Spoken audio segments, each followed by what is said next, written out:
Hello বন্ধুরা, কেমন আছো তোমরা সবাই? আশা করি খুবই ভালো আছো। আমার হাতে এটা কি তোমরাই দেখে বলো। এটা কিন্তু একটা পেয়ারা, বড় সাইজের পেয়ারা। এর থেকে বড় হয় কিন্তু এটা ওই যে বাজারে নতুন নতুন বড় পেয়ারা উঠেছে। আমি অনলাইনেই দেখেছি, ফার্স্ট টাইম কিন্তু খেলাম। মা বাবাকে নিয়ে আসতে বলছিল যে আমি পেয়ারা খুব ভালো খাই। এদিকে দেখো, মা কিন্তু কেটে দিচ্ছে আমার পেয়ারাটা, অনেকটাই বড় ছিল। তো এদিকে দেখো মা কাটছে আর আমি কাটা দেখি বলছি পেয়ারাটা কি নরম নাকি, তো মা বলছে এটা বেশি শক্তও হয় না, একদম নরম হয় না, কালকে খেলে আবার নরম হয়ে যেত।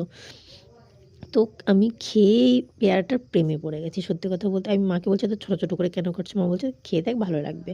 তো যাই হোক, এটা কিন্তু লবণও লাগেনি, মানে এত টেস্ট, এত মিষ্টি, তোমাদের কি বলবো। আমি লাইফে ফার্স্ট টাইম যে এত বড় পেয়ারা, আমি ভেবেছি কেমন না কেমন হবে, হয়তো মানে চাষেরই, তারপরে হাইব্রিড দেখে মনে হয়েছিল, কিন্তু সত্যি কথা বলতে নর্মাল পেয়ারার থেকে এতটা খেতে ভালো। আমি বারুইপুরের পেয়ারা জানতাম যে ভালো, কিন্তু এই পেয়ারা যে এত, মানে আমি ফার্স্ট টাইম খেলাম যেহেতু, তো আমার কাছে প্রচণ্ড প্রচণ্ড ভালো লেগেছে। খুবই স্বাদ ছিল। আমার মেয়েকে একটু স্বাদ ছিলাম কিন্তু ও খাবে না, ওকে দিয়েছিলাম একটু, ও অক অক করছিল বলে, আর আমি ওকে স্বাদিনি।